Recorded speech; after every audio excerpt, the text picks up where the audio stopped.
Hello folks, my name's Graham. I'm with the Vintage Guitar Players group. If you want to have a look for us, you can find us on Vintage Guitar Players group on Facebook. It's facebook.com/group/the Vintage Place. You can check us out on Instagram at 95 Vintage Legends, and we'd always love you if you feel free to subscribe below. So today I am here for the first Vintage Legends of this year with Mr. Pat Campbell from Connecticut. So Pat, thank you very, very much for joining us today. Hey, great man, thank you for having me. It's an honor. I jumped at the chance when you sent me the invite. So you see that now, you smooth talker, man. Listen, thanks for joining us. So Pat, you're from Connecticut. So this is what, noon-ish on a Sunday afternoon. So thank you for coming up your weekend. Yeah, a little past noon on Sunday. I just rolled out of bed a little while ago. So Sundays are late days, but yeah, it's nice here, snow and everything. So a nice day off and a great day to do this. The weather's perfect. Sounds ideal. Well, listen, very, very much appreciate you've joined us. So what I would like to do, as with everyone, first and foremost, is just find out a bit about, your music. Obviously understand your new project Requiem. You're going to be putting a lot into that, but obviously keen to know a bit more about the kind of music you play. Okay. I basically started off the person who got me into playing guitar was Ace Frehley, along with millions and millions of other kids. And so that when I was a kid, I got heavily sunk into him. And then maybe about a year or two later, I always hung out with older kids. And I grew up in Harlem, so this is weird. So I'm hanging out with older kids in Spanish Harlem, and they were playing this thing on the boombox. And it was just a drum beat, and it was getting faster and faster and louder, and the crowd's going nuts. And just from that, a guitar came in. I'm like, who the hell is that? And they go, who the hell is that? It's Steve Purple, it's Richie Blackmore, Highway Star. From that moment on, Richie is my number one guy. He is the biggest influence to me. I've got everything he's ever recorded. I've got hundreds of bootlegs. So if I had to name, definitely name the biggest influence, it's definitely Blackmore. But I also like all the top guys: Gary Moore, Michael Schenker, Adrian, and from Iron Maiden, stuff like that, old stuff and new stuff. Oh, Brian Robinson, can't forget Brian Robinson. To me, I'm lucky I got to meet Thin Lizzy in the '70s and hang out for one night with them. And Brian Robinson to me embodied the whole thing. Killer guitar player, killer attitude, the way he dressed. I mean, the whole band was. You saw them, you knew they were rock stars. Yeah. And that's I've sort of taken like that. I mean, I guess you could say you can't mistake me for not being a musician when you see me. I got the jewelry, I got the long hair and everything, and it's I mean, my hair's in a ponytail a lot. It's down today, but definitely embodied the whole guitar playing thing. Even if I didn't play guitar, I'd probably just like this. But get back to that. Yeah, Blackmore, Schenker, Gary Moore. Can't say enough about Gary Moore. Again, I'm privileged to have seen him a number of times, and it's always blew me away. And I saw him with Lizzy too. Him with Lizzy, they did Warriors, and on the opening chord, he broke 3 strings on the opening hit, and put the whole song with only 3 strings. And I was in the front row going, this is like God from me. He's like stopping, throwing the guitar. He did the whole thing with 3 strings. So that was cool. And I'm definitely, how would you say, I'm not by any means a shredder. I'm not one of these guys that the minute the song starts, I'm soloing from beginning to end. My songwriting and my playing is all about the song. There's parts for everything. I might do a little guitar intro at the beginning, let the verse, chorus go, then go in, do a guitar solo, in and out, and, go back to the song. As much as I'm hearing some of the noodling around from beginning to end with some players. A lot of players, it's just, I can't get into it. It's not me. Yeah. I like the song. I'm definitely the same. I'm definitely the same. I mean, like, you hear some things, lyrics, and when this drum beat's coming up, oh, here comes the guitar solo, boom, he's about to do something. That's where the solo starts and everything. With those, it's just one endless solo, and it's like, I mean, great, to play that. I mean, if I have to, I can, but I much prefer, in and out, do my thing and everything. Yeah, so, and I agree. Yeah, I think who was can't forget Bernie Marsden. Well, my favorite bands are Whitesnake, UFO, Thin Lizzy, Rainbow, and Purple. So you got to mention Bernie Marsden and Mickey Moody. The classic, classic Whitesnake. And then if I had to put another modern play, definitely Doug Aldrich. He's just main choice, man. Inspiring to listen to and to watch and everything. So definitely, top of his game there. Yeah. I'll tell you one thing though, I remember being a wee guy, and I remember getting into Deep Purple, and as you say, just been totally mind blown sort of thing. I remember getting into that, and then obviously you realise, Richie Blackmore's not with the band anymore. By that point, he has not been for years, and you think, I'm going to have a look and check out some of his stuff, and then you come across Blackmore's Night and go, whoa, that's different. That was not what I was expecting. Yeah. Oh, yeah. I saw Blackmore's Night twice. And, I remember the first time, you can only sit in the first 10 rows if you were dressed in character, like a minstrel or something. I'm like, I'm not getting dressed up as that. I forgot my look. And then when he got back together with Perfect Strangers, nothing stopped me from going to that show. I had a work van with a partition. We fit 4 people in 2 seats with the partition behind us to get to the show, and that was like the second coming of the Lord as far as I was concerned. And so I've gotten to see I saw Richie with Rainbow, a couple of times and everything. So I always make it a point to see him. That's pretty awesome. So would it be fair to say then, in terms of the music you play, then that draws very heavily from, from that sort of kind of? Yeah, I like to say just classic hard rock, a la Schenker, Rainbow, along that. I don't know what they call it today. I know something that they call some of this stuff power metal and stuff. I just call it hard rock. I can't keep up with all the names. Yeah, well, we have a pigeonhole or several for everyone. Yeah. It's like every day there's a new name coming up for a new genre or subgenre. It's like, remember it was rock and roll, heavy metal, hard rock. Now it's subgenre. It's like, stuff like that. And I should point out, I also love bands with keyboards.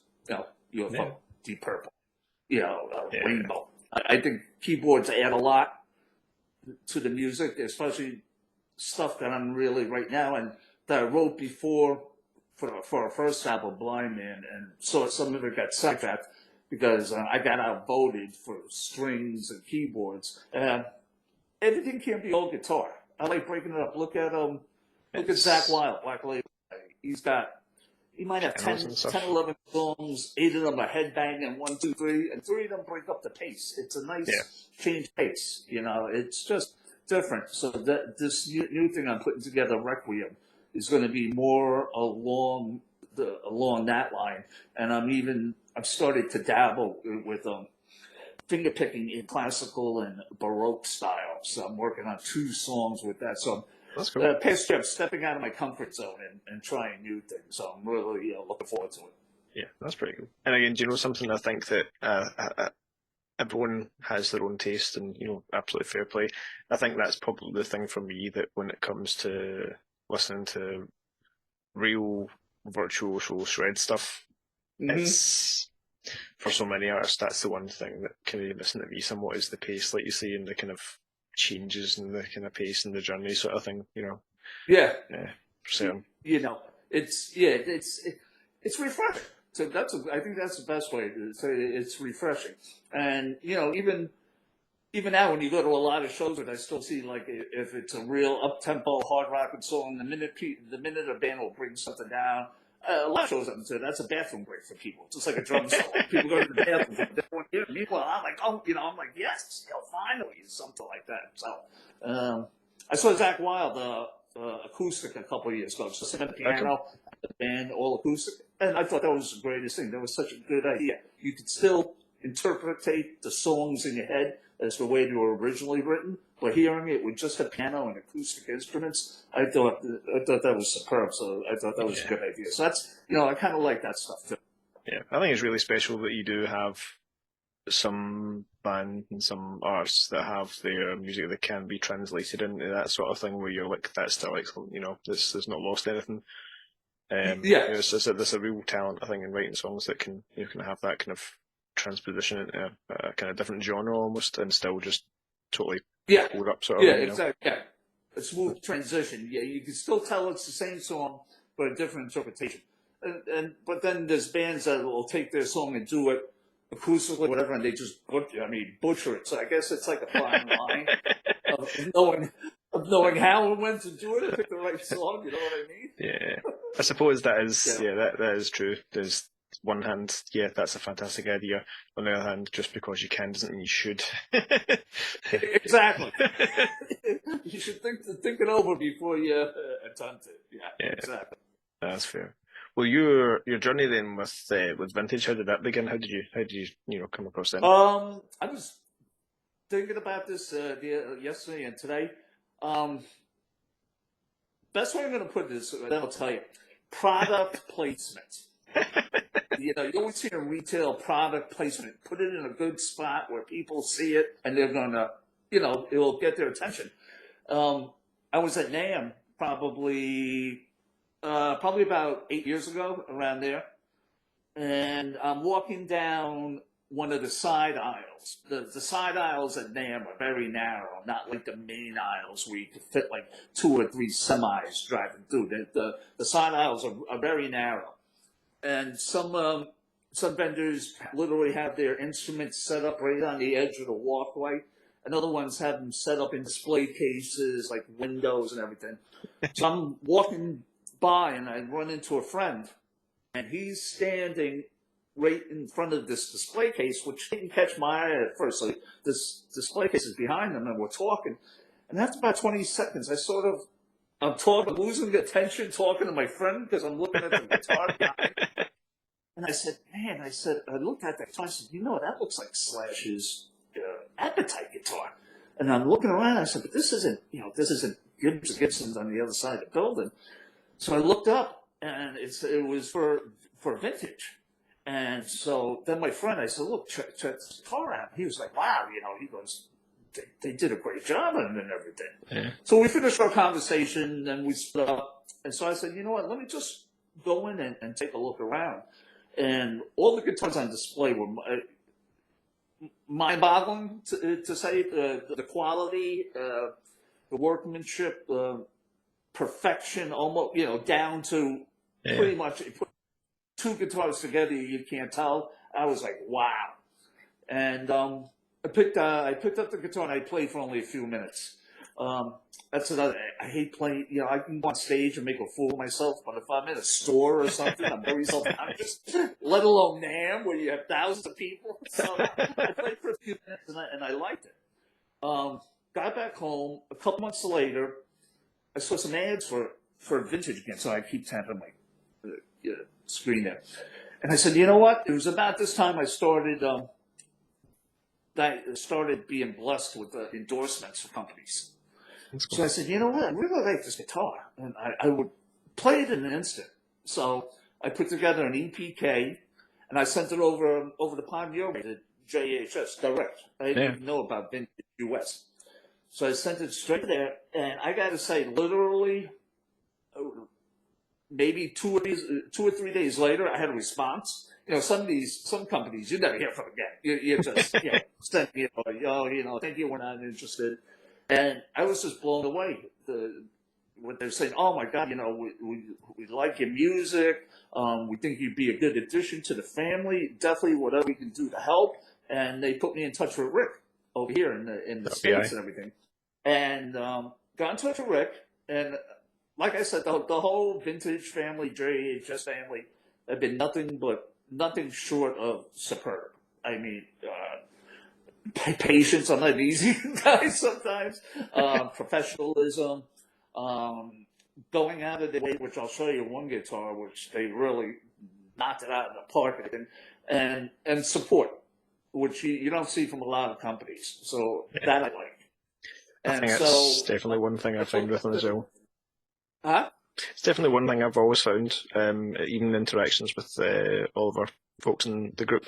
They've always been superbly supportive and, always interested in hearing what people have to say, sort of thing.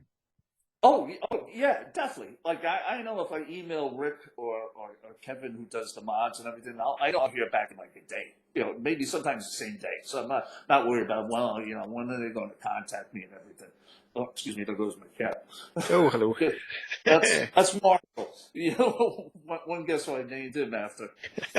So then I get in touch with Rick, and he says, "Okay, yeah, we heard that you're going to get contact with us." They're like, "Well, what model would you like?" I said, "Well, I haven't really looked."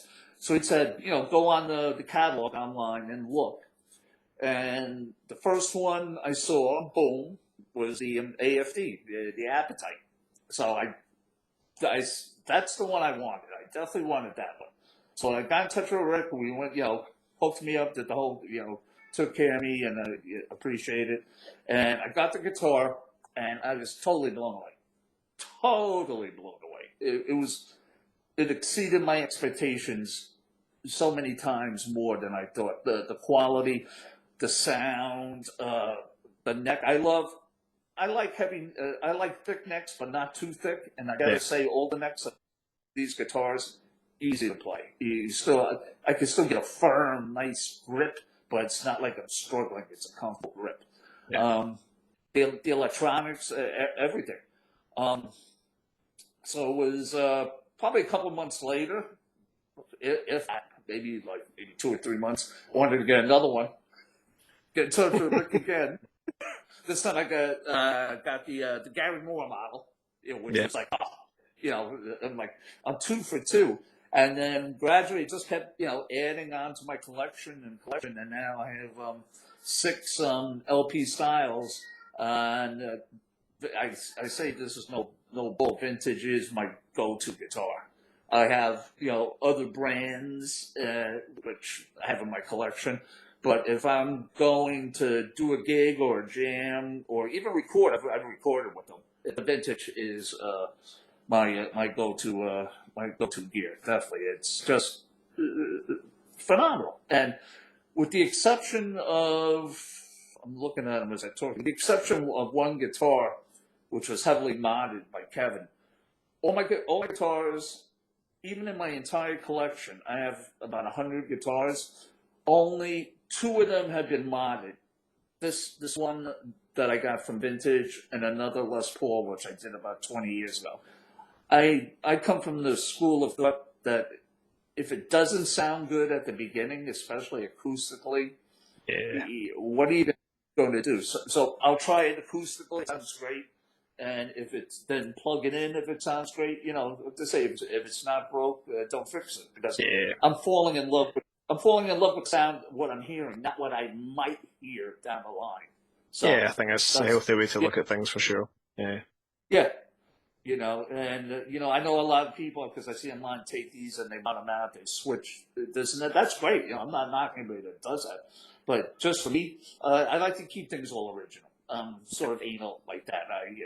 Even down to if I get a used guitar, I'm going to track down the original hard shell case to match it. If it's not that, I want everything as original as possible. So, these are all the Vintage are original. Well, if you don't mind, then if we can ask you to stop teasing us and let's have a look at these 6 then. I'm going to move this camera. All right, let's see. Do I face? Are you seeing anything, or are you still seeing me? Seeing your good self. Oh, okay. Oh, here we go. Oh, no. Well, you know what? Let me just hold one up. That'll be easier. Hold on. Sorry about this. That's all good. Hold on.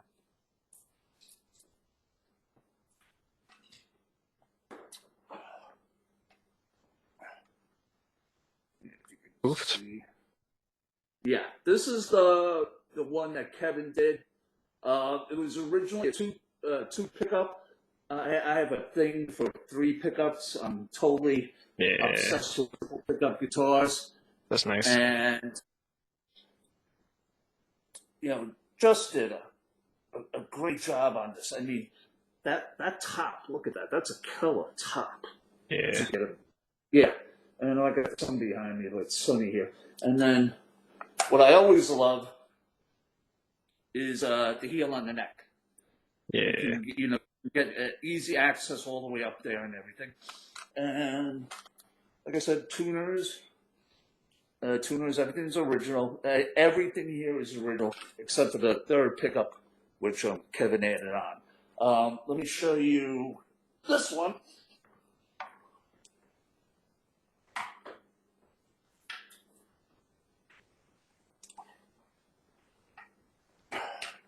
This is the one that started it all. The Appetite, the AFD. Nice. And you can can you see this clearly? Yeah, a little bit of like distortion from the background, but we can still see the guitar. Oh, okay, from the light, yeah. Yeah. The only thing I did with this, I took off the strap locks. I'm not really a fan of strap locks. Oh, okay. Because more than once my guitars have gone flying off their straps. So, especially back in the 80s when the thing was to twirl the guitar behind your back. Yeah, I've done that a couple of times just to watch it go flying across the stage. Let's watch the thing going around like a damn hula hoop. It's like almost like Golf 4. You gotta look out. But I mean, this is it's gorgeous as well. As close as you're going to get, as far as I'm concerned. I mean, it's perfect. I'm just going to show you one more, and it's the latest one, which I think is the coolest. I'm with you on that.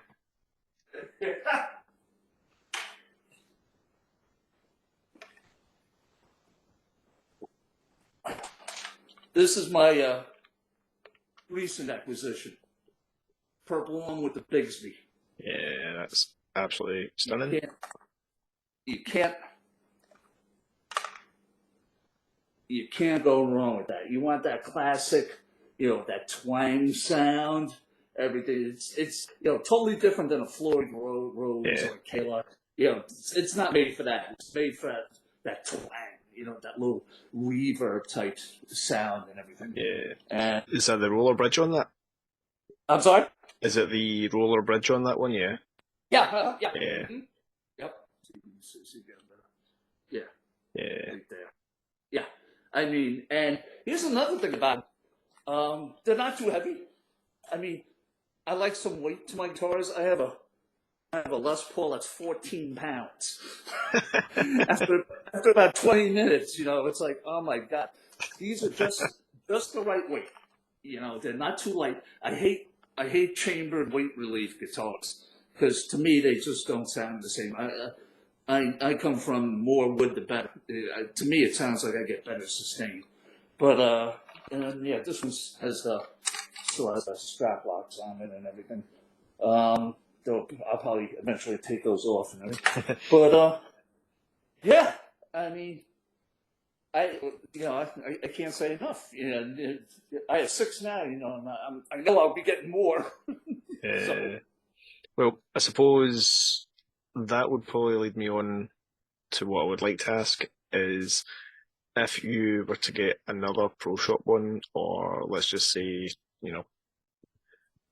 hypothetical situation, you've got the Pat Campbell signature model, what would that look like? What would you get as your kind of dream? Well, yeah, I would be tempted to get another Les Paul, but I also have a fondness for Strat, super Strat style. Yeah. That's better. Super Strat styles. I have 28 Les Pauls now, and not far behind. And the thing is, I hardly ever played them. I had 22 Strats also. So I love Strats. Was the real first guitar that I had before I discovered Les Pauls. So I love that. So maybe I was thinking maybe some kind of a super Strat design, or I believe I've asked Rick this, a double neck. A double neck? Ooh. I'm on a double neck binge lately. So, I mean, I can only imagine what they could do with a double neck. So I would say either a strat just to break it up, or a double neck. Mm-hmm. Okay, so if you're going strat, then what are we talking about, like in terms of hardware configuration or colors, or? It would definitely be reverse headstock.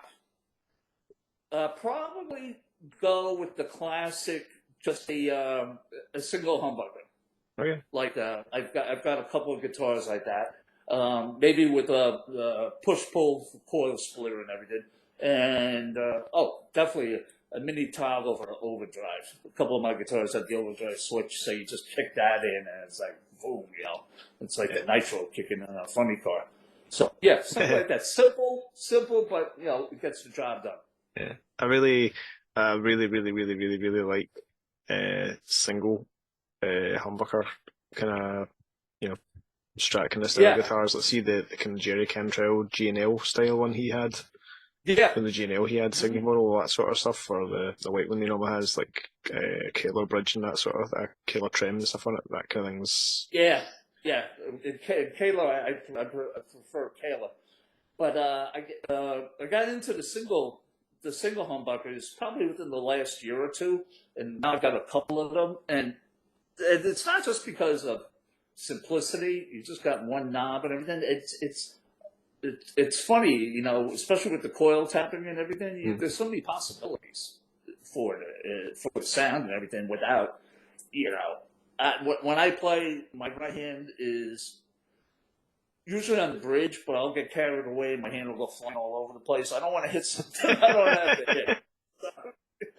Yeah, it's I play live. It's like going to the gym. It's we just don't stand there. It's the last lineups all very active. So we're all running around, and so the less chance of screwing something up, the better.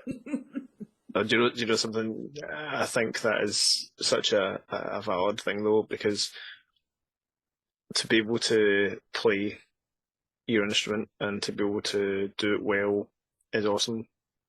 But you see some bands that just look so bored.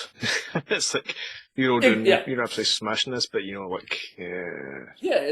like there's a bit or something, we're not even acrobatics or anything like that. Just do something. Yeah. I mean, even Gary Moore. Most people picture him now, in his blues phase.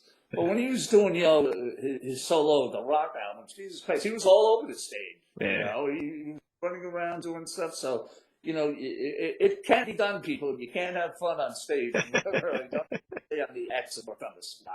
So yeah, definitely. You do also make a really valid point, though, about the whole going to the guitar shop or trying a guitar out somewhere, then suddenly just everyone must be looking at us and it's really loud and I'm going to make a total arse of this. I'm going to play every note wrong. So I'm telling you, it was even a couple of years ago at NAMM. The company had an electric ukulele, which was cool looking, and they had to plug through a Marshall. An electric ukulele. Match made in heaven. I made it know when handed me the guitar. I said, I've never played a ukulele in my life. I said, well, we're gonna check this out. And once it was the time, there was like 50, 75 people standing behind me. And basically what I did was an electrified fart came out of the Marshall. And there was one guy standing behind me. He goes, man, you can't even play that thing. I'm like, weren't you just behind me when I said I can't?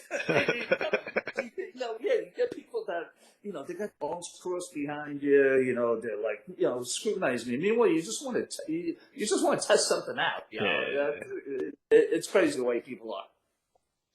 I remember the first time trying to play a ukulele and realising the tuning was totally different, so like anything I was going to play was just going to sound like ass anyway. It's like, oh, that was horrible. Like, give it back, have it back. That's funny. Like a number of years ago, friends of mine were doing a gig. I was at the gig and they invited me to come up and do a song with them. So one of the guitar players hands me a Paul Reed Smith. And I'm like, okay, we start the song, and I'm going to hit the controls, and nothing's going right. I'm like, what the hell is going on? I'm like struggling with this guitar. So it turns out at the end, blah, here's your guitar back. All the controls were backwards. But the volume was the tone was the volume. You think I could have been told this before? So, and I'm trying to play and have a good time, and then trying to get a decent sound. So my friend they were all laughing, like, yeah, you had a good time. I'm like, yeah, I did. Nobody left. Yeah. It's more than I can say for some live acts I've seen, so Yeah. Small victories. Yeah. Well, in terms of what you've got lined up then with Requiem, what are we looking at in terms of a timescale before we hear some more on that? Working on the music. Have a bass player and a drummer lined up. As usual, the hardest thing is going to be vocals, and I am going to put keyboards on some of the songs, and I'm going to be in touch with I can't say who because I haven't asked him yet, and he hasn't committed. If he says yes, it'll definitely be a double thumbs up. So, and we're probably looking at. I don't know if we'll do a full-length CD anymore. I mean, 12 songs. A friend of mine put out 16-song CD. It's like 16 songs. It's like a double album. People just don't do that anymore. So we might just do maybe like a 6-7 song EP. Yeah, this way every song is top notch. No filler material. So not that I set up for filler material. Just some songs always end up stronger than the others. Yeah. And it'll be very, like I said, that one song that's starting with a classical picking Baroque is very, very, very Dio, early Rainbow. So it's, keyboards on top of that. It's going to take you on a journey. That's what I like. I like songs that take you away, like a Phil Mob. His lyrics are stories. They are stories. And you could just sit back and, I do that at home. I'll sit back and listen to the CD and just close my eyes and make the perfect movie in my head from his lyrics. Because they always tell something. It's not just, driving in a fast car, getting a lane, blah, blah, blah, blah, blah. One of the songs is about being on the dole and going down and getting online and nothing going right and everything. So everyday things that people can relate to. So that's what I want to capture. Yeah, I think it's definitely my kind of preferences when you hear songs and albums and they kind of take you on a journey. And again, I think. Even just listening to stuff like double albums and stuff these days, it's just very much more of the kind of favour of if you can keep something maybe to maybe 8-10 tracks sort of thing tops. Yeah. Even if bands do things over a couple of EPs rather than full length albums or something like that, sometimes it's excellent because then you're not having to try and fill that time. You really just want to put out the best songs you've got, and they all work together and they take you in this journey. Because not every journey has to be that length or to fit within that kind of time, Well, and I remember growing up, a live album, the requisite had to be a double album. It had to be double albums. Yeah. And I remember when a single album would come out, say like Deep Purple Made in Europe, I'd be like, what is this? A single live album? It's supposed to be 2 albums. 2 albums. And then when you get older, you listen to these double albums, probably with the exception of Strangers in the Night and Live and Dangerous. All these double albums have filler material. Very rarely from first song to last is it all boom, boom, boom. It gets you. They lose you some way through the 2 albums. So I definitely not beginning one album is much more efficient. Yeah, no, I'm 100 million% with you there. It's just like I say, if someone can do a double album that is absolutely spectacular and there's not a song where you want to skip on it sort of thing, fair play. But it's just I don't know, maybe it's just my attention span. That too. Yeah, yeah, that too. Well, it's like not gonna. It's like going to a show. I went to one show. I'm not gonna say who the band was. It was It was 40. The show was 40 minutes into the show. And they had only done 2 songs, and I'm like, ah. And it's a band I've seen a lot of times, but that was the one time I couldn't take it anymore, and I actually got up and left because I just I'll reach my point in 9-10 minute song, something like Stargazer length. But once you start going into like 20 minutes, 25 minutes, I lose interest. Just me anyway. Yeah, no, I'm definitely with you though. Well, what obviously we can do is we can definitely make sure we put a note on the page and on our social media and stuff once you've got some stuff coming up for people to listen to and stuff. We can definitely keep that updated. Well, we'll have a proper website hopefully next coming week. So it'll be either Requiem, the band, Requiem, something with Requiem. The old Blind Man page is down because that's Blind Man's officially done. So I'm not even going to try and do like a fourth incarnation of it. So this is going to be totally different. And people can check out. We're on Amazon, iTunes. What else? We're on eBay, and you can find us on. People want to find me Pat Campbell on Facebook, or the two groups are Blind Man, the hardest rocking band in New York. That's one, and the other one is Pat Campbell, guitarist. So, and those two you'll see definitely more about the band and gear instead of my own personal page. So you can always find stuff on there. And then like I said, once the official page is up, I'll let you know and everything. Definitely. That's cool. Like I say, we can obviously keep posted on social media when you get stuff launched. So that's awesome. Cool. Yeah. Well, if you've been following me, you know I post like crazy. I'm the old guys in my old band, they didn't want anything to do with it. I did all the posting and everything. They're like, well, do your thing, Pat. Go do your thing. And I'd be up to like 3 or 4 o'clock in the morning to work on artwork and everything. Meanwhile, these guys are in bed. Do you know? And first thing the next day is, what'd you come up with? It's like, oh, thanks. Don't ask how much sleep I got. But I'm definitely into the promoting stuff. So, and I'll promote, the page and vintage and everything, just like I always do. Excellent. It's good to be that guy as well, to be the one that takes the interest in doing these sorts of things. And